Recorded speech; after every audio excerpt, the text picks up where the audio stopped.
Hey everybody, how's everybody doing? It's Alex here with Combat Sports Central and the one and only, the Monkey King, Mr. Jordan Leavitt with us today. Jordan, how you doing today? I'm doing pretty good. How are you doing? Oh, I'm doing great. Better now that you're here. So I wanted to talk a few things with you, right? I feel like one of the first things that we noticed in your background is all the books. And I feel like that's kind of how you and I kind of started, our conversations was with your post on Instagram of going on books. You're pretty close to 100. You think you're going to hit that 100 mark? I do. The plan the first half of the year wasn't to read 100 books, and I started kind of creeping on that number. And I'm actually ahead of schedule as I was last year when I was trying to read 100. But yeah, about to finish book 81. So if I could get 9 more books in November, 10 books in December, nice 100 for 2023. So pretty happy about That's that. awesome. So are you just try to like nail out a book every 3 days or something like that? Yeah. I mean, at this point, it's kind of like every 2 days. You know, if I was being disciplined and better scheduled with the reading at the beginning of the year, I would be like, okay, less than 2 books a week isn't too hard. But like, I really dragged my feet the first 3 months, 5 months, barely got any reading done. So I'm just kind of binging the last little bit. But it's good because I like the challenge. The procrastination anxiety really helps. Of course. Well, a little confession for me. Is it cheating if what I do is audiobooks? Is that considered cheating or not? As long as you're not doing anything else at the same time. Like if you're a person who's like driving's okay, but oh yeah, I'm working but listen to the audiobook. It's like, yeah, it probably doesn't count. Yeah. Unless your job's very easy. But as long as you're focusing on the words, I think it counts. Yeah, I think so too. Do you feel like these books or getting in a book as often as you are and keeping your mind mentally sharp, does that help with your fight camp? I definitely think it does. It gives me like a nice little mental like respite, and it's nice to kind of like keep the mental juices flowing, so to speak, and to give me something else to focus on as opposed to like daily life, training, injuries, weight cuts, all those things. It's nice to just kind of lose myself in a story for a few hours a day. And yeah, and there's a lot of studies that show that reading stops Alzheimer's. I'm hoping it stops the CTE. I guess we'll have to see.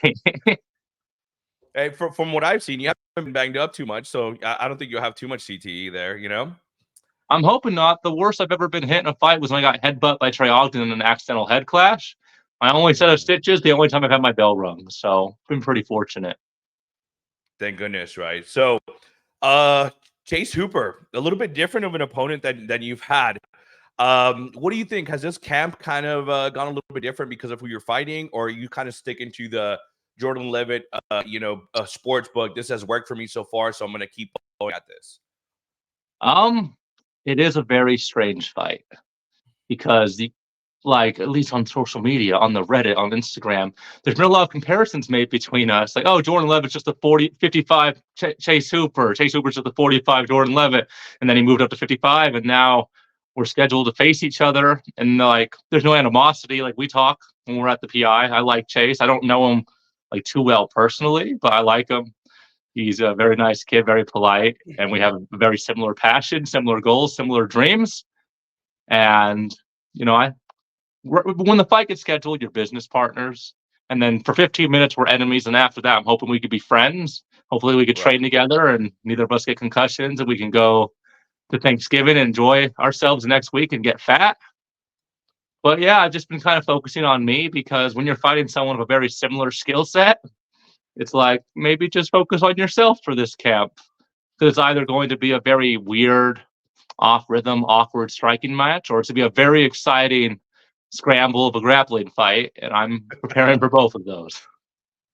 Right. I think that's how like everybody on the outside looking in is looking at it. It's like it's two grapplers wanting to go at it.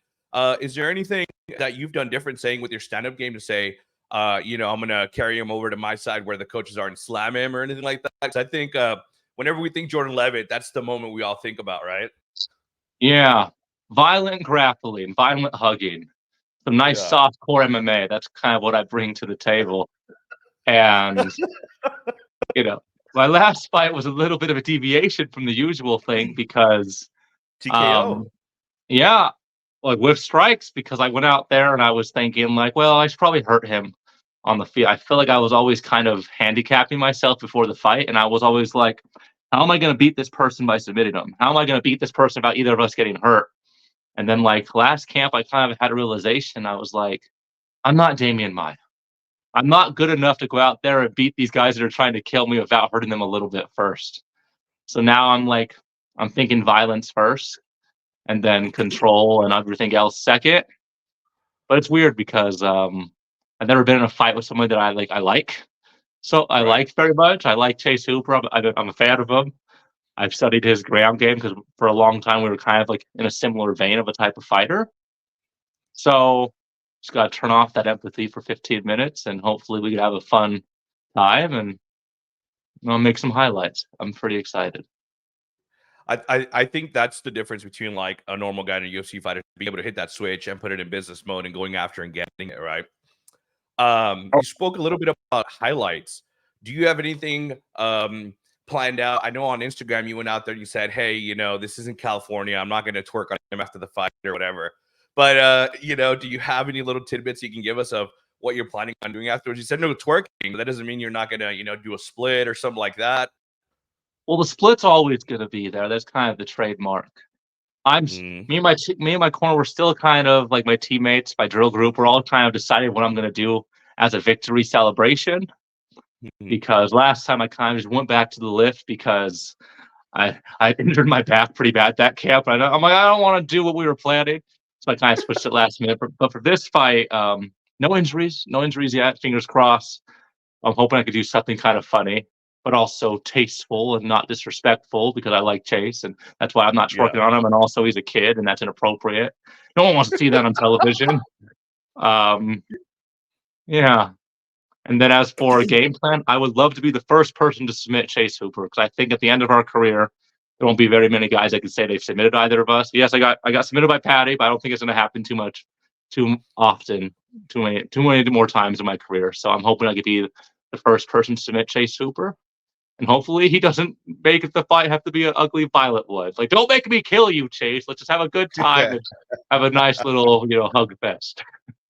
Right. I think, and you mentioned Reddit earlier, and I think that's one of the things where a lot of us go and we get some type of like updates or news or stuff like that, right? But one of the things I saw concerning you, they were like, well, I want him. There was one guy, it was a comment, right? He's like, I want him to crush Chase, but I wonder how he feels about, hitting somebody who looks like a child or whatever, and it's just like, that's a full grown man, for most of us. I mean, he'd make us all tap out, right? But what do you think about that? You've alluded to it a few times. No, I don't want to have a dog fight with Chase Hooper because not Yeah. only yeah, he's young and there's a lot of empathy there. He's got that dog in him. I'm not sure I Right. want to have an ugly fight with Chase Hooper. He's got a very high work rate. He's very tough. I think at 55 he's to be even more durable. But I have mixed feelings. But also I taught kids martial arts for 6 years. I can hit a kid. If I'm getting paid, I can hit a damn kid. F them kids. So mixed feelings, but I'll hit a kid for a paycheck. You just watch. I think that makes two of us. That's gonna be the clip that they clip out on that one right there. I'll hit a kid for a paycheck. I'll hit a kid for a paycheck. As long as it's not my kid, it's cool. Right. It's like, hey, can your dad fight? Right. But um, Jordan, a little bit about we see videos of you being in camp over with Sean. We know Chris Curtis is also there. We know that the gym is just loaded with killers, right? How much does that help your camp? How much do you evolve your game in between fights, just being at a gym with guys like that? It's actually been a pretty monumental change, especially mindset wise. Because I recently moved, I switched over from Syndicate to XC in March, I believe. And I've been welcomed with open arms. And just when people that are so accomplished in the sport and so experienced and so seasoned, and they're complimenting you and they're asking you for advice about certain things and they're respecting your game, it's very easy to respect yourself and to believe in yourself when these people who are many magnitudes greater fighters than I am and they're giving me my props and they're telling me things that I do very well. It's very easy to go out into that cage and be very confident in my abilities. Like I may not believe in myself, but I believe in my training partners and they believe in me. And that's kind of the same thing by Right. transference. So I'm Hmm. hoping that you know, I think it's really helped me reach different new heights. in my mind when it comes to fighting. Now I saw also Sean had uploaded a video of you. I think you had a shaved head, right? Was that a summer look for you, or what was going on there? Actually, I thought that I had a ringworm on my scalp, but when you got Mhm. like Negro American hair, it's hard to like look at your scalp. I can't really stretch these naps, so I'm like, I Yeah. gotta shave my head, and I freaked out and shaved and pulled a Britney Spears. No ringworm, so it was kind of a waste. But yeah, it's been a long time since I was bald. But also, as many people on social media tell me, like my widow's peak's pretty bad, and I'm noticing a lot more. I forgot my hairline's so damn atrocious. That's why I did the flat top for so long. But yeah, Sean liked my bald head and then used the opportunity to kind of bully me a little bit. But I did reverse Uno'd him very good. That's kind of me and Sean's relationship. He kind of bullies me and then I get him back. So it's kind of nice. I saw that you came at him with a tongue out. And I think he just took off at that point, right? Oh yeah, he actually ended the video because he fell over. He tripped over his own feet and fell on his butt. He's all scared of his zest. But thanks to me, any of Israel's zestiness didn't really affect Sean. So I like to take a little bit of credit for helping strengthen Sean's mindset for that fight. But yeah, Sean's been bullying me for probably like 4 years now. It's been pretty fun because I know there's a respect there. He's very much like he's actually very much like my stepfather, a very similar type of dude. So I'm very used to Sean's particular charm. Of course, of course. I think everybody that deals with Sean knows, above all the Seanisms and stuff like that, he's a good guy underneath all those layers, right? Even though he probably won't admit it, but it is what it is, right? Yeah, he's like an ogre. They got layers like an onion. He's got to peel back a few of those unsavory things, but there's a good heart there. That's a good way to put it. So before we change subjects, give me your prediction on this fight. You're going out there on 11 and a half days from today. What are you aiming to do? What's your prediction for this fight? My prediction is that I'm going to go out there. I'm going to use effective positioning and defense to stop him from landing 7 strikes a minute, and I'm hoping that he's going to shoot in, close the distance for me, and I can get the first submission. Hopefully in the first round because I don't get paid by the minute, and he's got very good cardio. So hopefully I can just get out there, finish him with a submission. Hopefully something fancy in the first round, and if not, hopefully we could have a very cool, exciting fight of the night. I'm very happy about it. Awesome, awesome, awesome. So I'm right there with you. I want to see a good submission, right? People are complaining this weekend about the Gelton Almeida fight and the Derek Lewis fight because it was a huge grappling exchange, right? Did you happen to catch any part of that? Yeah. I mean, it's heavyweights. I'm not gonna talk too much crap, but like it's the grappling's at a lower standard. I think to put it politely. And I mean, yeah, I hope if I get 21 minutes control time, I'll land more than 22 ground strikes. That's the hope. I'm not a big fan of violence, but I hope I won't be. Yeah. He hit him with the whole BDSM, like, let me put your hands up, and did nothing. Yeah, Like, he's these just things, holding like, on to them and stuff. yeah, when I was teaching the 4 to 7-year-olds, that was like the ultimate move. Like, pin his wrist, Yeah. put a loogie in his face. It wasn't an Tell him his exciting fight. resting, just distract him. Yeah, like squish out, spit around and stuff. But, but yeah, it wasn't That's the most awesome. exciting fight. But it's how you gotta do that against Derek Lewis. You're not gonna try to trade bombs with Derek Lewis. Nah, he'll sleep you. You'll take the best nap of your life. Yeah, he's But NyQuil. speaking of guys that help you take naps, I think it was not this week, the weekend before was Tyson Fury versus Francis Ngannou. Did you happen to catch a little bit of that?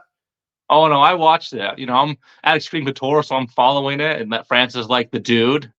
He's like the leader of the damn gym, and he made a very good Yeah. account of himself. He made the MMA world proud, and a lot of people thought he won it. And I mean, no matter how it went, like no one gave him really much of a chance outside of like XC. And he went out there and had the closest fight Fury's had. Even when Fury got the draw against Deontay Wilder, that was a horribly corrupt decision. I mean, how bad has it got to be if you win the fight and then your manager's like, no further questions, no press conference. We won that clearly. Move on. Right, It's a win. right, right. So are you of the camp that thinks that Francis took it? There were 3 rounds in particular that were really close that could have gone either way. There was the really bad elbow that Fury landed that probably should have led to a point if it was a more, more, I don't want to say legitimate, but like a more like if it was boxer versus boxer, they would have like definitely called time for that, probably taken a point, given a hard warning. That elbow was probably the only time Francis seemed at all affected by anything that Fury threw. But it could have gone either way. The 69-66 was ridiculous. So I think that judge had it Yeah, very wrong. I completely agree with you. That score, I was like, how do you even come to that, right? Especially with what happened in the third. But I mean, it is what it is. Boxing is boxing because of how it is, right? But I couldn't agree more with you. I feel like it could have gone either way. But he did put the MMA world on a huge step up now, right? Now that they say, hey, these guys can show up and box, right? Because if it wasn't apparent after Connor, it should be now after Francis and Ngannou, right? So yeah, a guy that had double knee surgery a year ago, who had only been training for less than 16 weeks against the best heavyweight boxer arguably alive right now, and then almost winning the fight. Yeah, that's a win. I see that as an absolute win. So couldn't agree more with you. Um, Considering of how good UFC guys are doing at boxing, I think Anthony Pettis also took on a guy on his promotion and won as well. Roy Jones Jr. Yeah. Yeah, Roy Jones Jr. That's right. I couldn't remember, but thank you for that. Do you see yourself in the future, maybe down the road, taking on a boxing type match, you and somebody that you don't like or something like that? Oh, somebody I don't like for sure. I mean, even though I haven't shown it because it's the cage, all the lights are on, a lot of things on the line. But boxing was really my first love in combat sports, and I love just boxing sparring, but it's not the same. I love to spar in 16s, but striking's very different when you could just do that and you're Yeah. safe. Nothing bad could happen to you. Too bad. I would love to. Not saying if I get cut from the UFC, like when I get cut from the UFC, but if I was to get cut from the UFC, I would definitely have some boxing matches. I've sparred just boxing with some pretty good like professional boxers, and I think I would surprise a lot of people. And if there's someone I dislike, yeah, let's do it. We'll step into the squared circle. Dude, you're 3-1 in your last 4. I doubt very much you're gonna get cut anytime soon. And you always put on a show too, so I don't see you getting cut anytime soon. I do my best. I'm a pessimist at heart. I'm surprised I got this far, if I'm being honest. I got to UFC, and I won't say I wasn't professional, but I trained 10 hours a week, and I was going to school and chasing women and, hanging out with my friends, playing Smash Bros for 9 hours a day. I count myself very lucky that I made it, especially so early in my career. I guess I'm kind of proving that I kind of belong here. A 4-2 record, or is it 5-2? I don't know. Whatever in 2. I hope I can stay for a long time. In the UFC, yeah, you're 5-2 in the UFC. Is that counting your Dana White Contender Series win, right? Oh yeah, 5-2. Yeah, content like under Zuffa, 5-2. Pretty dang good. Yeah. Yeah, that's great. Your overall record's what, 11-2? I mean, so yeah, and you're 28 years old, right? And you already have 13 professional bouts. I mean, that's great, Yeah. So the card that you're on, you're the third fight from the top. How it wasn't that long ago before you were in the prelims, right? Now you're main carding, right? How does that feel? I mean, it's very cool to be the featured bout. I mean, I was a featured bout for Patty, but that was only for him. That had nothing to do with me. He could have been fighting a broomstick, and he would have been the featured. But it's kind of cool to be the featured bout, and I look at the card, and I'm like, I'm not sure I deserve to be the featured bout, but I definitely deserve to be on the main card. And it feels good to kind of even be at that place mentally where I'm like, yeah, I earned this damn spot, And Right. When you combine me and Chase together, we have the most followers out of any pairing on the card. So, oh wow, I didn't know that. That's cool. yeah, That's awesome. mostly him. I think I would only need 5,000 to for us to go over the top, but yeah, it feels pretty big. A lot of that is about engagement, though. If you have a ton of followers but no engagement, it doesn't matter. Your video that you put up the other day about this is in California, I'm not twerking on him. I mean, the engagement on there was crazy. So yeah, and we did that in one take. We did that in one take. Every video I post, Is that Every like your video I designated posted, suit for videos? yeah, I was like, Chris, I'm gonna need something. I'm like, I'm wearing my suit. I need you to ask me a question about Chase. And he's like, any question? I'm like, yeah, ask me a question. I'm gonna try to like politician it. Went out there, got it in one take. I was like, ooh, that's good. Every video on my social media was done in one take. I'm very proud of that. That's awesome.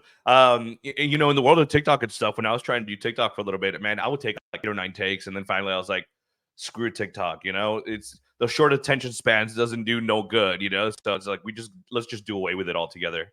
Are you a TikToker yourself? I haven't downloaded it yet because I'm an American and that's a communist app. But no, no, no. But no, it's just not my thing. I missed Vine too. Instagram is very difficult for me. Like I try to stay off of social media for the most part. I feel like it's kind of created like a faux reality and it's led to a lot Right. of like mental emotional health issues. So I try to avoid social media because it's not real and I try to always remind myself that. And TikTok, just short videos, that's just dangerous. I don't even like I do YouTube one day out of the week and Yeah. I'm on Instagram for 30 minutes a day. So I just try to avoid that stuff. But if TikTok actually starts, paying people really well and fighters start to move over there primarily, I'll definitely be making a TikTok. You'll be seeing me do some stupid dance things and whatnot. All right, so let's get a little bit more personal. Let's get some final Jordan questions, and then we'll let you go. We know you're super busy. You're 11 days off your fight. So, are you a pancakes or a waffles kind of guy? Oh, pancakes. Pancakes all Pancakes. day, flapjacks, baby. Come on. Yeah, pancakes are good, but also I like to like if you don't have a fork, waffles are in every way superior because you could put your fingers in the little holes in the bottom and you could have like the syrup What? pooled on top and you can like waffles are really good if you're like just bumming it out. But if I could just choose to have a pancake and just make it that consistency where it's just about to become paste and I can basically slurp it up with like a straw. I freaking love some flapjacks, man. Also raisins and pancakes. One of my wife's pregnancy cravings, bomb, Yeah. bomb. You Just know putting what? raisins Like in your my kid and pancakes, I just had toast right now with raisins, and yes, you're right. Bomb. bomb. Raisins and basically any dessert. Like I'm starting to learn, it's not just for old people. It's amazing. I think you're showing that you're more than 28. You know. I'm an old soul. People have been telling me, which I think it's just a way of people politely saying you're like weird or autistic. But yeah, I'm an old soul. Yeah, I think at this point we're all a little bit autistic, right? Uh, Yeah. Jordan, when you're working out, when you're getting it in, when you're working on that cardio, do you have like a go-to playlist on Spotify? Do you have a go-to radio station? Is there something particular you like to listen to? Destiny's Child and Ray Charles. Really? And Wow, and that's quite the pair right there. oh yeah, freaking I could do anything to freaking mess around. It'd be my permanent walkout song if it wasn't 90 seconds long. And Destiny's Yeah. Child, freaking Survivor, Say My Name, like that gets me pumped, man. Like I first started listening to Destiny's Child like a few months ago because one of the people at the PI, she was like a big Beyonce fan, and I was like, Beyonce's trash because I'm just trying to start crap. I don't have any strong opinions about Beyonce. And she's like, Hmm. would you just listen to her album? So I started listening through her entire album. I started with Destiny's Child, and I'm like, this is way better than Queen Bee. Yeah, sure, whatever. Destiny's Child, timeless. So yeah, Ray Charles and Destiny's Child. I feel like the Destiny's Child time frame for like hip hop and R&B is like goaded. You know that whole genre in that time frame was so good. Oh yeah, that was I was only 5, and I was like bumping these songs. I'm like, dang, these are like deep in my freaking brain. I'm like, I know every damn word of this song. I've listened to this in decades, and I'm getting old enough where I could say I haven't listened to something in decades, and it's actually getting kind of strange. But yeah, that's what I bump. That's what I bump when I'm getting the work in. What about aliens? What do you think? You think the government disclosing that they're real? Are they distracting us? Are they real? What's going on? I don't think they're real. I think the government's saying that they're real to distract us from things. I mean, if you were an alien and you have the capabilities to go light years away, light years speed, and get places? Why would you go to the blue planet with a bunch of apes on it? And why would you not poke fun at them? Like, why aren't they just ruling us? Like, I know when I walk by an anthill, I like to play God a little bit. You know, I'm like, boom, blessing. Here's a cinnamon roll. Boom, a stomp. Here's like, I'm smiting you. I'm just imagining if they were so far above us, we would know. Like, everyone would know for sure, like, who the top dog is. So I believe that aliens in itself, at least what the government's releasing, are just government cover up, distraction. I think if they're up there and they saw like one episode of Jersey Shore, they're like, yeah, we're not going down there, you know? They're not. There's no intelligent life here. They're not. They're not ready for this. You know. No, they're not ready. They're still arguing over there. Jordan, thank you so much for taking some time out of your day today. This interview's been great. Before we let you go, is there any sponsors or anybody who'd like to send a few shout outs to? Oh yeah, no sponsors. I just want to shout out to all the citizens of the Monkey Kingdom. You guys paid my bills. You guys get me good contracts. They bought my house. Probably stopped my wife from leaving me. Very thankful for all you guys. You know, no sponsors today. Just my management team and you guys. So awesome. Well, I really appreciate the interview, Jordan. Thank you again, ladies and gentlemen. The Monkey King here with you. So, thank you, and looking forward to seeing a big victory. We're going to be rooting for you. And up until next time, maybe we can have a little post-fight victory interview again or something. I like that. It'll be fun.